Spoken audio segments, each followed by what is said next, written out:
నీ చేతి పనులన్నిటిలోనూ నీ దేవుడైన యెహోవా నిన్ను ఆశీర్వదించెను. ఈ గొప్ప అరణ్యంలో నీకు ఈ 40 సంవత్సరములు సంచరించిన సంగతి ఆయన ఎరుగును. నీ దేవుడైన యెహోవా నీకు తోడై ఉన్నాడు, నీకేమీ తక్కువ కాదు అని ద్వితీయోపదేశ కాండము 2వ అధ్యాయము 7వ వచనం ద్వారా దేవుడు మనతో మాట్లాడుతున్నాడు. దేవుడు మనల్ని ఇక్కడ ఆశీర్వదించాడు. ఆల్రెడీ మనము ఆశీర్వదించబడినటువంటి జనమై ఉంటున్నాము.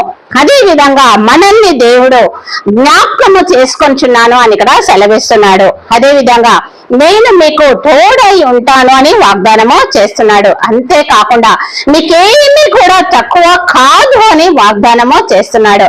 కనుక దేవుడు మనల్ని ఆశీర్వదించి ఏది తక్కువ కాకుండా చూసుకునే దేవుడు కనుక దేవుని యందు విశ్వాసం ఉంచుదాము. ఆమేన్.